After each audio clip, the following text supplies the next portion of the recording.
You've always seen it, haven't you? The shift in the room no one else noticed. The heaviness behind someone's smile. The storm on the horizon long before a single cloud appeared. This isn't imagination. This is sight. And not everyone has it. Welcome to Chosen One's Sanctuary, where spiritual clarity is not a burden. It's a blueprint. Today, we're not just talking about sensitivity. We're revealing the deeper reason behind why God gave you eyes that see too much, and why that sight has cost you more than most people will ever understand. From Genesis to Revelation, God has always marked his chosen with uncommon vision. Joseph dreamt of nations before he ever ruled one. Daniel interpreted empires while still in chains. And Elisha saw chariots of fire when everyone else saw defeat. So when you feel what others don't, when you notice what no one else is naming, you're not crazy. You're chosen. And the weight you've been carrying, it's not weakness. It's evidence. Evidence that your vision is not just emotional. It's prophetic. It's strategic. It's heaven's early warning system planted in your soul. But there's more. What if I told you your ability to see deeply is directly connected to your kingdom assignment? That the very thing you've tried to suppress, your awareness, your insight, your unshakable gut feeling, is the exact gift God plans to use to shift atmospheres, protect his remnant, and unveil hidden patterns? Stay with me until the end. Because in this video, we're going to uncover the biblical, emotional, and spiritual reason you were given this kind of sight. We'll talk about the attacks that came because of it, the assignments it's connected to, and the shift that's already happening in your life because of it. You're not broken. You're not too sensitive. You're just seeing what others haven't been trained to notice. And that means you're not behind. You're ahead. Let's go deeper. The burden of sight is not a curse. It's a calling. There are people walking this earth who would give anything to see what you see. But what they don't realize is that sight, real sight, comes with weight. It costs peace. It costs comfort. And it often costs relationships. When God gave you the ability to discern truth beneath the surface, to feel shifts before they happen, to hear in silence what others drown in noise, he wasn't giving you a decoration. He was placing a mantle on your life, a prophetic mantle, a weight only carried by those he trusts to walk between what is and what is coming. To see too much is to be invited into spiritual leadership long before you're celebrated for it. Before Joseph wore the robe of honor, he wore betrayal from his brothers. He saw too much, too soon, and they hated him for it.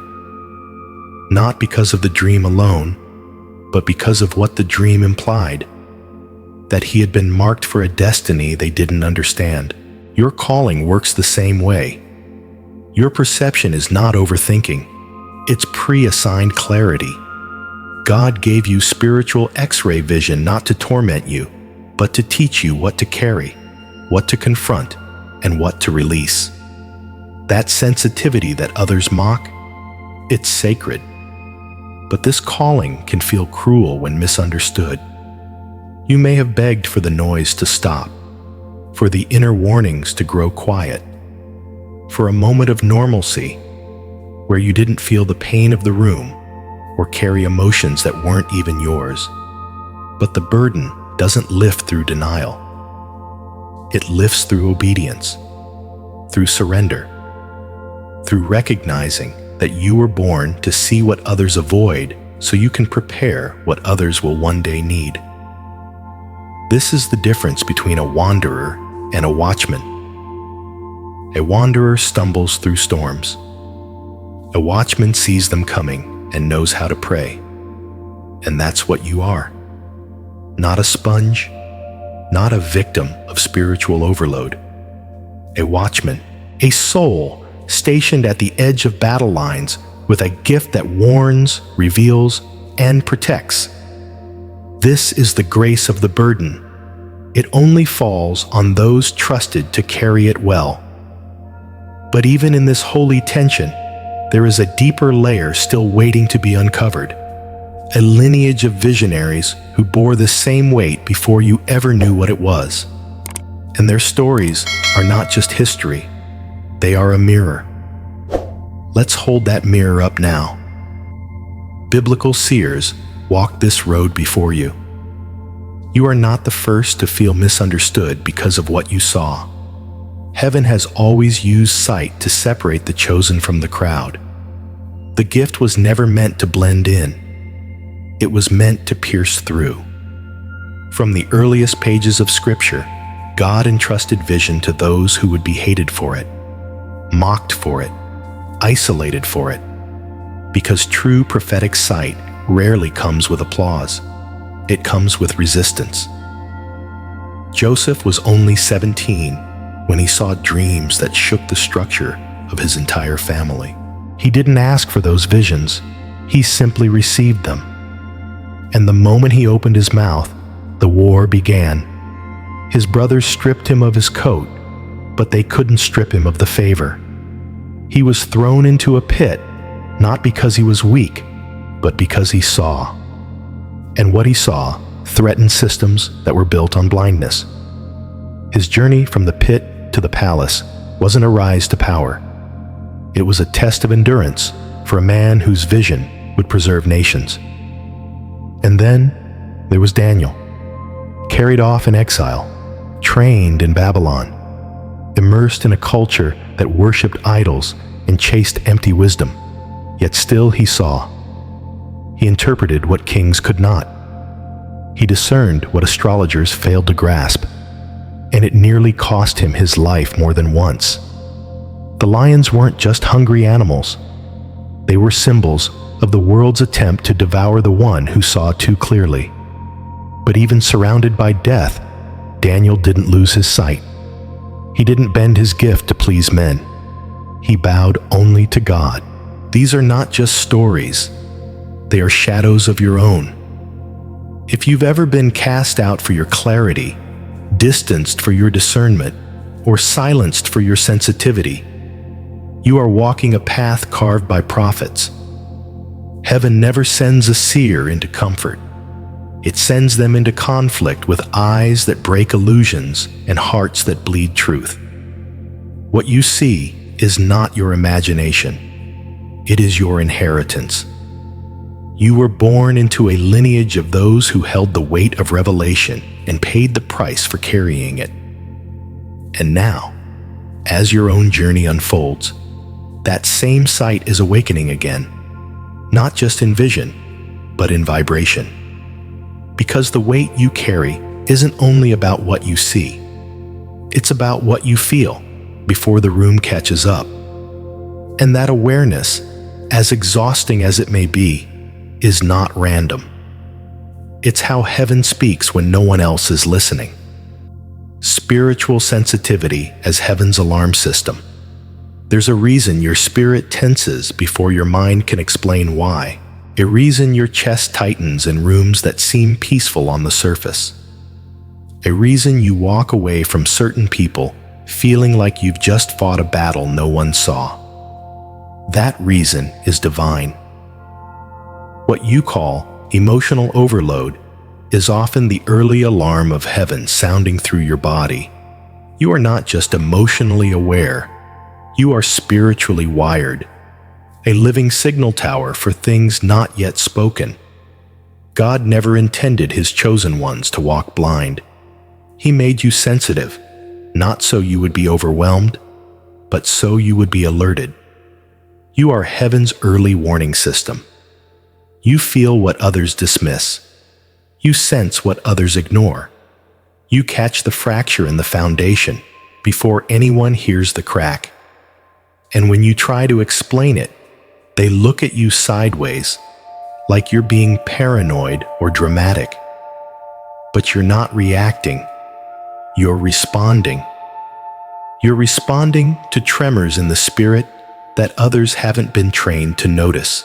It's lonely to be the one who feels the storm before the clouds gather.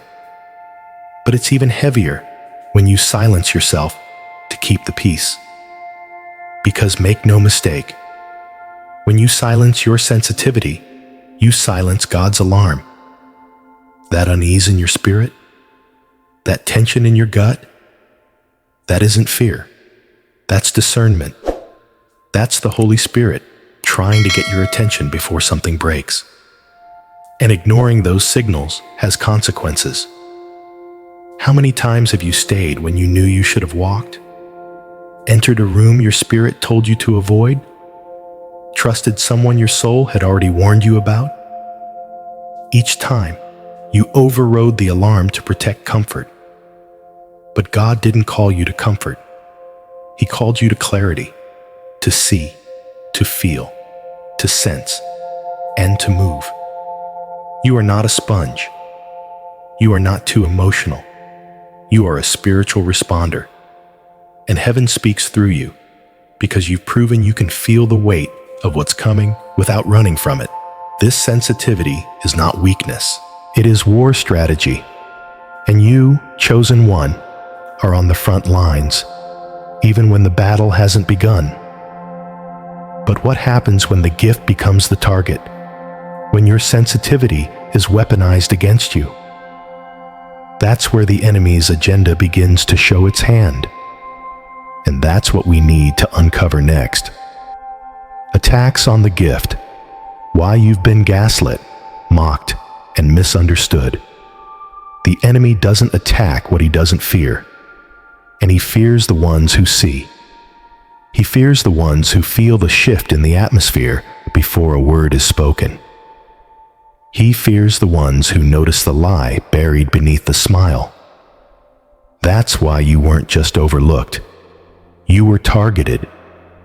Not because you were weak, but because your clarity threatened the comfort of darkness. From an early age, you were told you were too dramatic, too intense, too deep. You learned to apologize for your tears, for your intuition, for the questions that made others uncomfortable. And without knowing it, people began gaslighting your gift, making you question what you felt, what you sensed, what you saw, not because it wasn't real, but because it was too real, too clear, too accurate, and that accuracy became a mirror they couldn't face. What you thought was emotional instability was actually spiritual warfare. What looked like rejection was really protection. God was allowing certain people to push you away, not because you were wrong, but because your presence disrupted the illusions they needed to survive. That's why the people who smiled at your surface pulled back when your insight got too close. They didn't want to be known, and your gift of seeing made them feel exposed. There is a spirit in this world that works overtime to convince the chosen that their discernment is delusion, that their warning dreams are just anxiety, that their clarity is control. But here's the truth. When you are chosen, the enemy's first strategy is always disorientation. If he can make you doubt what you feel, he can make you delay what you're called to do. If he can make you question your voice, he can silence the very message God planted inside you. But here is your prophetic declaration today. What once made you a target is now becoming your authority. What was once a wound is now a weapon. Your discernment is not just for defense, it's for deliverance. Heaven is reclaiming what hell tried to shame out of you. And you are about to move in a level of clarity that no lie can manipulate again. Still, this gift comes with a cost. Because when you see what others don't, you also grieve what others celebrate. You walk with a knowing they're not ready to admit. And that grief, that silent ache, deserves its own sacred space. Let's step into it now. The cost of seeing too much, too soon. There is a sacred pain in knowing things before others do. In watching smiles form around decisions you know will collapse. In clapping along at celebrations that feel like funerals in your spirit. This is the silent suffering of those who see ahead. It's not because you're negative. It's because your soul time travels. And by the time others catch up to the truth, you've already buried it, mourned it, and learned how to let it go. But that kind of foresight doesn't come without a cost. You've lost relationships because you couldn't unsee what was beneath the surface. You've lost peace because your discernment couldn't sleep through spiritual chaos. You've lost your sense of belonging because you could feel the hidden agendas in rooms where everyone else just heard laughter. And worst of all, you've carried pain that wasn't even yours. Grief passed through glances, unspoken sadness, spiritual residue that clung to your skin after conversations. You've had to become a filter, constantly sorting what belongs to your heart and what's just passing through. This is not emotional instability. It's spiritual maturity, forced into early activation. God accelerated your growth because your calling couldn't wait for comfort. Like Jeremiah, you were called before you were ready. And like him, you felt the fire in your bones long before anyone took you seriously. When others were enjoying the present, you were already standing in the future, holding the consequences they refused to acknowledge. And while they danced around red flags, you were silently grieving what hadn't yet fallen apart. That is the cost of clarity. That is the pain of timing. That is the ache of a soul trained to see too soon. But even in the ache, God is building something. Every tear you've shed in secret is soaking the soil of your future. Every moment of inner trembling is becoming outer authority. You are not cursed. You are positioned. And that position is revealed most clearly, not just in what you feel, but in how others feel when they meet your eyes, because even your silence carries a frequency. Let's talk about that next. When the eyes carry the kingdom. There is something different about your eyes, not the color, not the shape, but the way they make people look away, not out of fear, but out of exposure. Because when you look at someone, you're not just seeing their words. You're reading their patterns. You're tracing their pain. You're discerning the distance between what they say and what their spirit is actually crying out for. This isn't about making people uncomfortable. It's about carrying the kind of presence that confronts what others hide. And it's not new. Jesus carried it. When he looked at the Pharisees, they squirmed, not because he yelled, but because he saw. When he encountered the woman at the well, he didn't accuse. He simply named what had been buried. And in that moment, her shame broke. That's what your presence does, even when you don't mean to. You carry the weight of the kingdom in your gaze. Because you've done the work. You've sat in silence. You've walked through the fire and let it refine, not consume. You've asked God the hard questions when everyone else wanted easy answers. And now, your eyes don't just look, they pierce, they reveal, they convict. Because they're not filled with judgment. They're filled with truth earned through pain. And yes, it's exhausting. Because you're often grieving while others are still celebrating. You've already seen how the story ends. You've already wept for the fallout no one else believes is coming. You've walked away from moments where others cheered, holding heartbreak in your chest and no place to release it. But hear this, that grief isn't wasted. It's holy. It's the evidence of a heart that hasn't hardened, even after everything. You've stayed soft, and that softness, paired with your sight, makes you rare. You don't bring opinions into a room. You bring atmosphere. You bring presence. You bring the sound of truth, even when your mouth is quiet. And that sound is why some people are drawn to you, while others run. But don't mistake their distance for rejection. It's spiritual recognition. And that recognition is a signal. God is about to shift your surroundings to match the frequency you carry.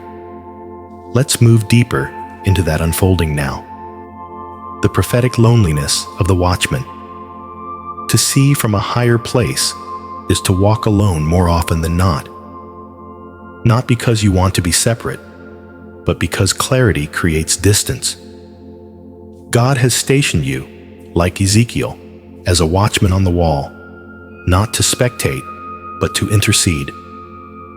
You weren't placed above others to feel superior. You were positioned to warn, to pray, to hold the tension between heaven's whispers and earth's confusion. And that positioning is lonely. It's the kind of silence where your phone doesn't ring, not because you're forgotten, but because people don't know how to be seen like that. It's the kind of solitude that feels more like assignment than accident. You've been asking, why doesn't anyone check on me? And heaven's answer is quiet but clear. Because you're the one assigned to check the spiritual perimeter while others sleep. You're the one called to stand between what's coming and who might be destroyed by it. This is not punishment. It's preparation. Even Jesus withdrew to lonely places. Not because he wasn't loved, but because he needed to stay aligned. And you felt that too. The ache of being present but unseen. The weight of sensing danger while everyone else is at ease. It's the loneliness of the one who sees the whole chessboard while others are still playing checkers. But this isolation is not without purpose. In the quiet, God has been training your ears to hear whispers others would miss in the noise. He's been refining your motives, stripping away the need to prove, the urge to explain. Because spiritual authority doesn't need volume. It needs alignment. The time in the wilderness wasn't wasted. It was where your discernment was sharpened into wisdom, where your voice was refined into resonance, where your sight was matured into stewardship. And now, heaven is watching to see what you will do with this solitude. Will you resent it, or will you realize it was sacred all along? Because only from the place of stillness can the true weight of your sight be revealed. Only from the mountaintop can you see the next wave coming. But sight is only half the gift. The other half is trust. And God is trusting you with more. But the more He trusts you with, the greater the consequences if you ignore what He's shown you. Let's talk about that next. Spiritual consequences of ignoring what you see.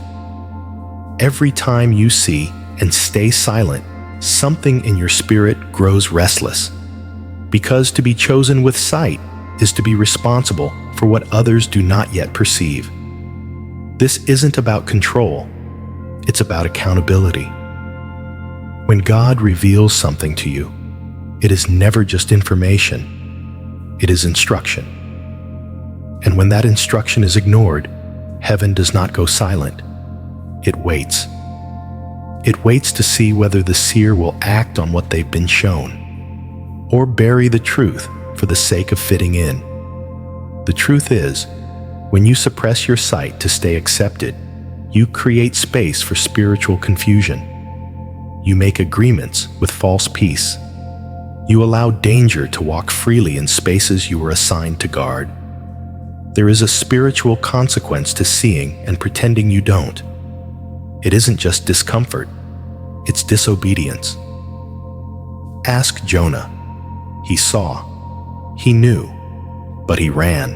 And the storm didn't just follow him. It swallowed the people around him. That's what happens when a chosen one silences their assignment. The storm doesn't stop. It just waits offshore until obedience is restored. God never gives vision for vanity.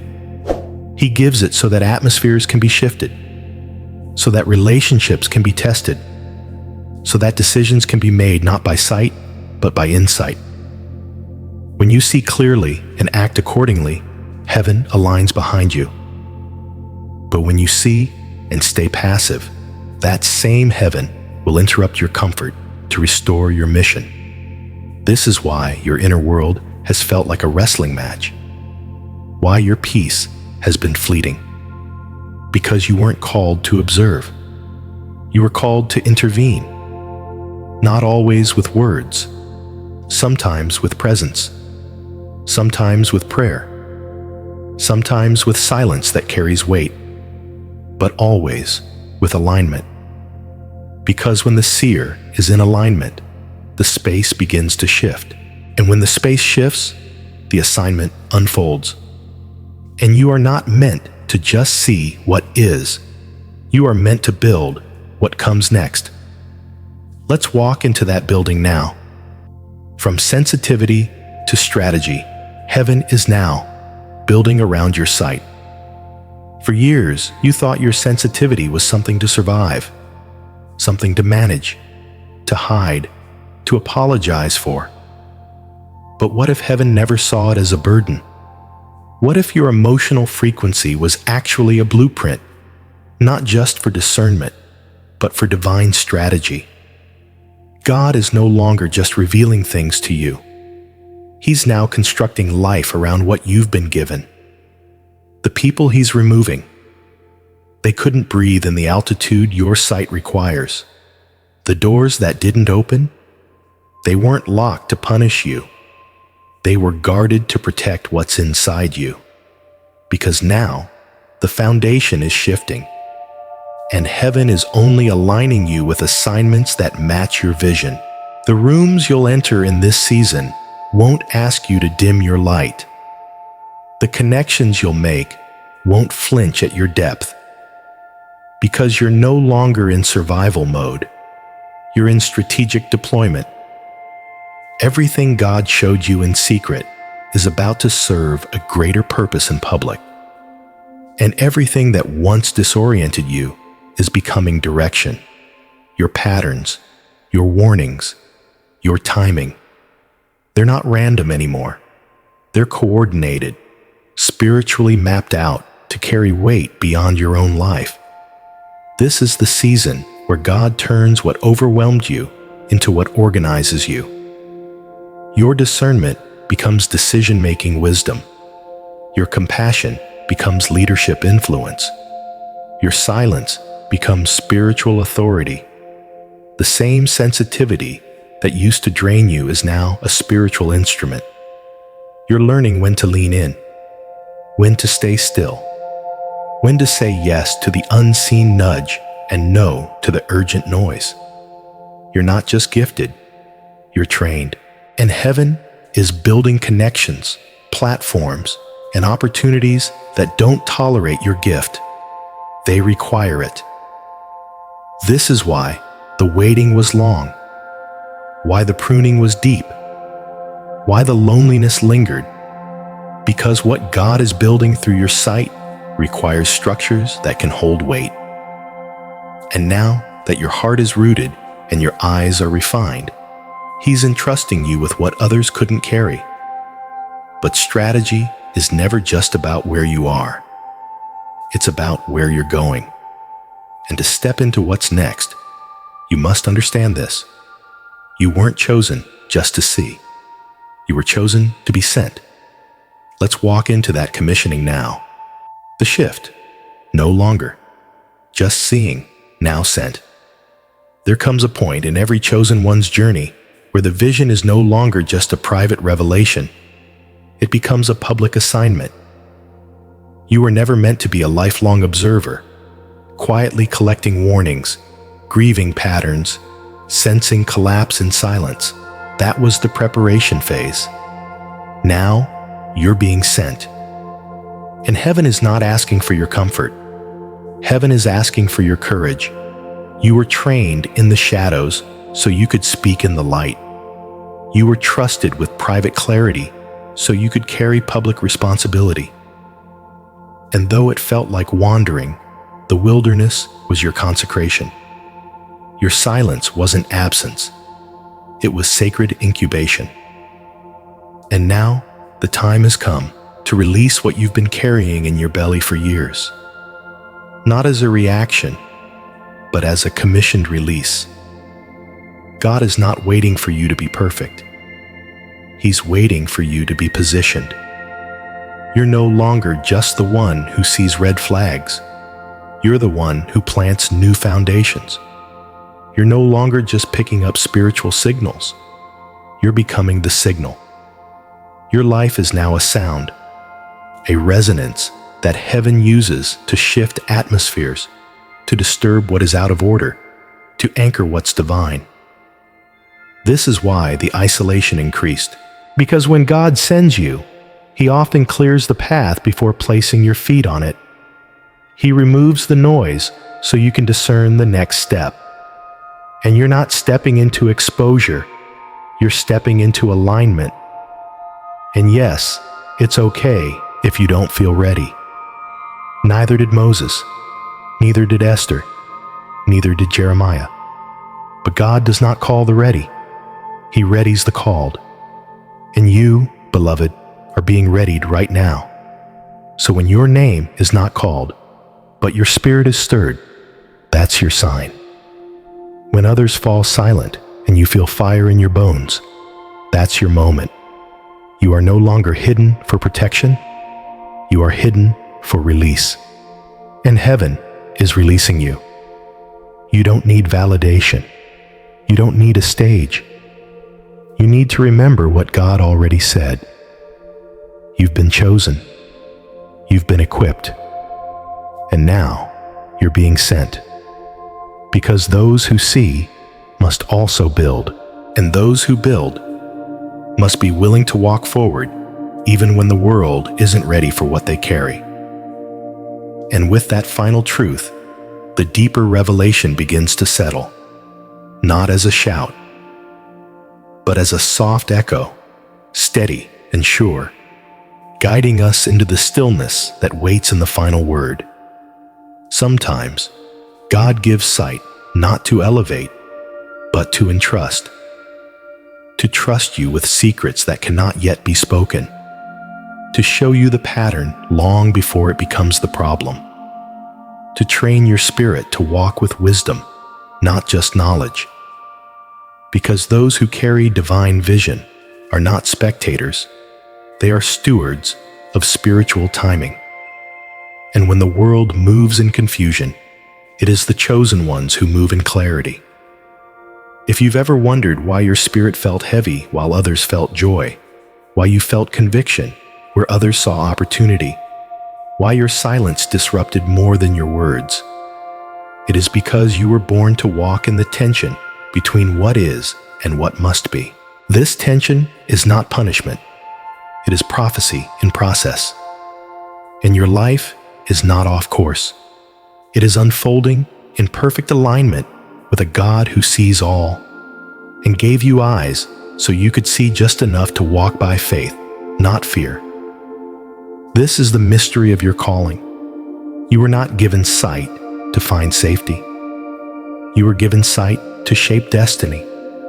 And that means your vision is not a flaw.